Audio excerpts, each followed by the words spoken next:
नमस्कार दोस्तों, India speaks daily के अंतर्राष्ट्रीय न्यूज बुलेटिन में आपका बहुत बहुत स्वागत है।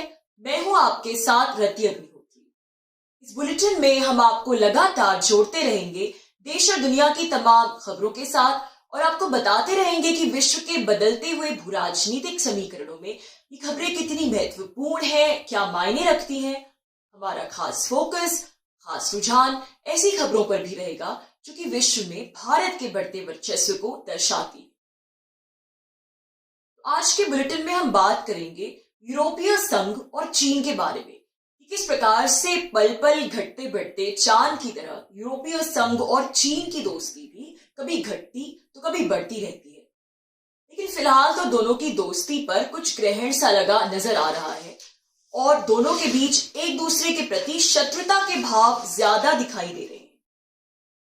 दरअसल यूरोपीय संघ और चीन दोनों ने एक दूसरे पर प्रतिबंध लगा दिए हैं, प्रतिबंध लगाना शुरू कर दिए हैं और इन प्रतिबंधों का खामियाजा दोनों के बीच होने वाला जो व्यापार समझौता था, कॉम्प्रिहेंसिव एग्रीमेंट और इन्वेस्टमेंट के नाम से ये समझौता जिस पर ज्यादातर बातचीत हो चुकी थी और जिस पर सिर्फ यूरोपीय संसद की मोहर लगना बाकी है, वो समझौता अब खटाई में पड़ता दिखाई दे रहा है। प्रतिबंध लगाने की शुरुआत यूरोपीय संघ की तरफ से हुई। चीन के शिनजियांग क्षेत्र में एक अल्पसंख्यक समुदाय के लोगों पर तथाकथित रूप से जो चीन द्वारा अत्याचार हो रहे हैं उनको लेकर उसके विरोध में यूरोपीय संघ ने ये प्रतिबंध लगाए चीन पर। और जैसे कि हम जानते हैं, जो शिनजियांग में अल्पसंख्यक समुदाय के लोगों पर होने वाले अत्याचार का मुद्दा है, ये कब से अंतर्राष्ट्रीय मीडिया में, प्रेस में, सब तरफ ये मुद्दा है। जो लोग उन शिविरों से बाहर निकल चुके हैं, शिनजियांग के शिविरों से, उनकी तमाम टेस्टिमनीज भी आ चुकी हैं पब्लिक स्पेस में। बीबीसी ने इस पर एक रिपोर्ट की थी जिस वजह से चीन ने बीबीसी मीडिया पर भी प्रतिबंध लगा दिए गए थे। तो ये बेहद संवेदनशील मुद्दा है। शिनजियांग प्रोविंस में, क्षेत्र में अल्पसंख्यक समुदाय के लोगों पर चीन द्वारा तथाकथित किए जाने वाले तथाकथित अत्याचारों का मुद्दा, और जिसको लेकर अब सिर्फ यूरोपीय संघ ने ही नहीं बल्कि अमेरिका, ब्रिटेन और कनाडा ने भी चीनी ऑफिशियल्स पर प्रतिबंध लगा दिए हैं। तो इन सभी ने एक सुर में चीन को संदेश भेजा है कि वो हर समय अपनी मनमानी नहीं कर सकता और मानवाधिकार उल्लंघन का यह क्रम निरंतर जारी नहीं रख सकता। तो अगर हम यूरोपीय संघ द्वारा लगाए गए प्रतिबंधों की बात करें तो यूरोपीय संघ ने 4 चीनी ऑफिशियल्स पर, 4 चीनी अधिकारियों पर प्रतिबंध लगाए हैं।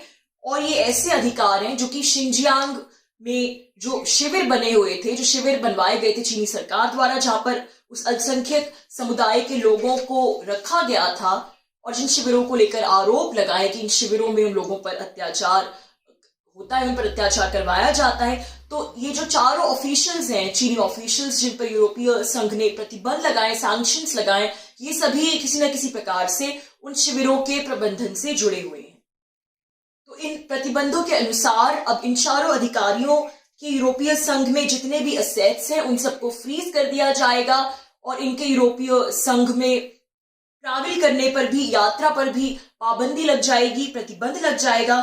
और यूरोपीय संघ की कंपनियों या फिर किसी भी व्यक्ति के लिए इन्हें किसी भी प्रकार की धनराशि मुहैया कराना वर्जित होगा। यानी यूरोपीय संघ की कोई भी कंपनी या कोई भी व्यक्ति इनके साथ किसी भी प्रकार का फाइनेंशियल लेन देन नहीं रख सकता, इन्हें किसी भी प्रकार की धनराशि उपलब्ध नहीं करा सकता।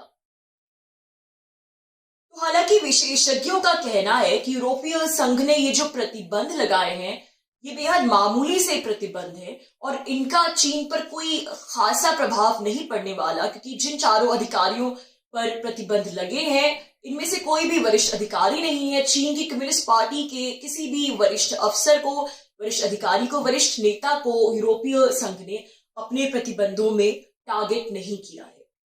लेकिन फिर भी ये प्रतिबंध सांकेतिक तौर पर चीन को एक बहुत बड़ा संदेश देते हैं, क्योंकि 1989 के बाद, इतने लंबे अंतराल के बाद, ये पहली बार है कि यूरोपीय संघ ने चीन पर इस प्रकार के प्रतिबंध लगाए हैं। तो सांकेतिक तौर पर इससे चीन को एक बड़ा संदेश आता है कि यूरोपीय संघ अब उसके विरुद्ध किसी भी प्रकार की कोई कार्यवाही करने से भयभीत नहीं होगा, डरेगा नहीं और आगे जाके उसके विरुद्ध शायद वो कुछ कठोर कदम भी उठा सकता है।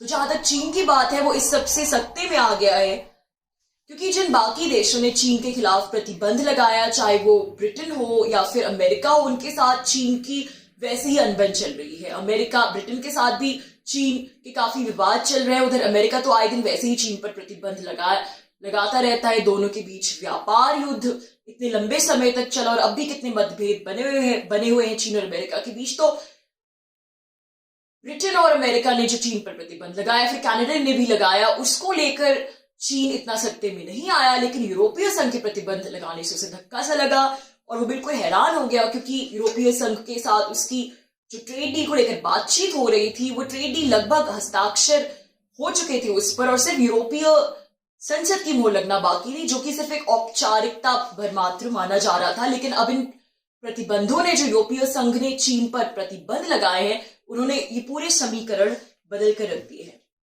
और फिर आग बबूला हो, चीन ने भी यूरोपीय संघ पर प्रतिबंध लगा डाले और चीन ने बहुत ही सख्त प्रतिबंध लगाए। अगर हम तुलना करें जो प्रतिबंध यूरोपीय संघ ने लगाए उसकी तुलना में चीन ने यूरोपीय संघ पर बहुत सख्त प्रतिबंध लगाए, क्योंकि उसने यूरोपीय संघ के सांसदों पर ही प्रतिबंध लगा डाले। उसने यूरोपीय संसद के सदस्यों पर प्रतिबंध लगाए और इसमें जैसा कि हमने कहा, जिन लोगों पर चीन ने प्रतिबंध लगाया उसमें यूरोपीय संसद के राजनेता भी शामिल हैं। और चीन का कहना है कि वह अब उन लोगों पर प्रतिबंध इसलिए लगा रहा है क्योंकि उन्होंने उसके आंतरिक मामलों में दखलंदाजी की है और अंतर्राष्ट्रीय नियम कानूनों को ताक पर रख दिया है। तो अब देखिए, आपकी यूरोपीय संघ ने तो चीन पर कितने मामूली से प्रतिबंध लगाए, लेकिन बदले में चीन ने उसकी संसद के सदस्यों को ही प्रतिबंधित कर डाला, उन पर ही सैंक्शंस लगा डाले। ऐसी संसद जो कि बहुत जल्द ही उसके और यूरोपीय संघ के बीच होने वाले व्यापार समझौते पर वोटिंग करने जा रही थी। तो चीन ने कुल मिला के 10 लोगों पर प्रतिबंध लगाए, 10 यूरोपीय ऑफिशियल्स पर प्रतिबंध लगाए, जिसमें से 5 व्यक्ति जो है वो यूरोपीय सांसद हैं और इस लिस्ट में यूरोपीय संघ की मानव अधिकार और रक्षा समिति के सदस्य भी शामिल हैं। चीन ने इतने वरिष्ठ यूरोपीय अधिकारियों पर प्रतिबंध लगा दिए हैं और उसने ये कहा है कि अब ये लोग या इनके परिवार के कोई भी सदस्य चीन, हांगकांग या मकाओ में दाखिल नहीं हो सकेंगे और इनसे संबंधित जो भी कंपनियां हैं या जो भी ऑर्गेनाइजेशंस हैं, ये भी चीन से किसी भी प्रकार का कम्युनिकेशन नहीं कर सकेंगे। उनके चीन के साथ कम्युनिकेशन करने पर भी प्रतिबंध लग गया है। तो जैसा कि हमने कहा कि जो यूरोपीय संघ और चीन के बीच प्रतिबंधों के आरोप और प्रत्यारोप का दौर छिड़ गया है। यूरोपीय संघ ने चीन के 4 ऑफिशियल्स पर प्रतिबंध लगाए, तो चीन ने यूरोपीय संघ के 10 ऑफिशियल्स पर प्रतिबंध लगा डाले, जिसमें से यूरोपीय संघ के संसद के सदस्य भी शामिल है। तो अब इसकी वजह से इसका खामियाजा भुगतना पड़ रहा है दोनों के बीच होने वाले व्यापार समझौते को। और ये जो कॉम्प्रिहेंसिव अग्रीमेंट और इन्वेस्टमेंट है, ये अब लगता है कि खटाई में ही पड़ गया है, क्योंकि जाहिर सी बात है, जिस संसद के सदस्यों पर चीन ने प्रतिबंध लगा दिए हैं, भला वो संसद जब तक वो प्रतिबंध हटेंगे नहीं तो वो उस समझौते पर वोटिंग आखिरकार क्यों करना चाहेगा। तो खबरों के अनुसार और विशेषज्ञों का भी ये मानना है कि यूरोपीय संसद अब वोटिंग तो दूर की बात, इस समझौते को स्वीकृति देना तो दूर की बात, अब इस मुद्दे पर बातचीत भी नहीं करना चाहती, बिल्कुल भी कोई बातचीत नहीं करना चाहती। और उसका मानना है कि जब तक चीन यूरोपीय संसद के सदस्यों पर जिसने प्रतिबंध लगाए उनको हटा नहीं लेता, तब तक इस व्यापार समझौते को लेकर, CAI को लेकर कोई भी किसी भी प्रकार की बातचीत नहीं होगी, कॉम्प्रिहेंसिव अग्रीमेंट और इन्वेस्टमेंट को लेकर। तो ऐसा लगता है कि अब की बार ड्रैगन का आक्रामक रूप उस पर कुछ भारी पड़ सकता है, क्योंकि चीन से यूरोपीय संघ की बढ़ती दूरियां उसे अमेरिका के नजदीक ले जाएंगी, जो कि ड्रैगन के लिए अच्छा नहीं होगा।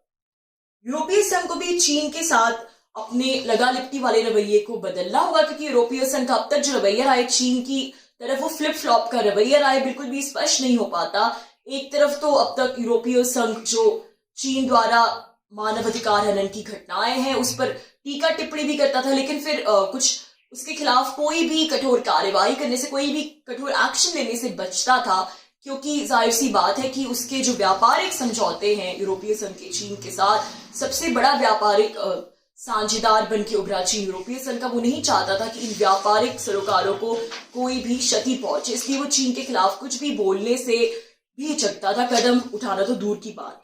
लेकिन अब उसने इन प्रतिबंधों से, भले ही ये प्रतिबंध इतने ज्यादा सख्त कभी ना भी हो, लेकिन इन प्रतिबंधों से उसने शुरुआत तो कर दी है यूरोपीय संघ ने, और चीन को एक प्रकार का संदेश दे दिया है कि जो चीन है वो यूरोपीय संघ को, यूरोपियन यूनियन को, जिसे कहते हैं अंग्रेजी में, फॉर ग्रांटेड नहीं ले सकता। तो दोस्तों आज के लिए बस इतना ही। बहुत जल्द आपसे फिर मुलाकात होगी कुछ नई खबरों के साथ। तब तक के लिए अनुमति दीजिए। नमस्कार।